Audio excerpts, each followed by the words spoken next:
तालुका कमलनगर, जिल्हा बिदर, नंदी बिदरगाव ठिकाणी एवढी अतिवृष्टी झालेली आहे, एवढी अतिवृष्टी झालेली आहे की ते जीवितहानी जनावरांची झालेली आहे, माणसाची झालेली नाही, पण सर्व पिकाचं नुकसान झालेलं आहे।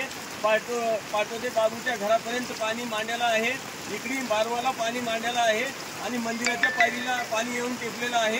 आणखीन पूर्ण जमिनी खाल्ल्या आणि पूर्ण जमिनी पाण्याने पूर्ण भरून गेलेले आहे, पूर्ण शेतीची नुकसान झालेली आहे, पूर्ण जनावर कोटे वगैरे अंधापुराचे पूर्ण ब्रिजच्या आसपासचे पूर्ण कोटे गायब झालेले आहेत, पाण्यामध्ये पूर्ण वाहून गेलेले आहेत जनावरांचे साथ। एवढी दुष्काळी एवढी असली हानी आतापर्यंत आमच्या आईवडिलांनी बघितलेली नाही आणि आम्ही पण बघितलं नाही, आमच्या बघण्यात आहे पहिली वेळेस आहे। एवढी मोठी हानी, एवढा मोठा दुष्काळ आणि एवढा मोठा हानी, पावसाची हानी आम्ही आजपर्यंत बघितली नाही, फक्त टी व्हीमध्ये बघितलं होतो, आज आम्ही प्रत्यक्ष बघण्यात बघण्यात आलं। एवढी हानी हे देवाची अशी कोप आमच्यावर असा।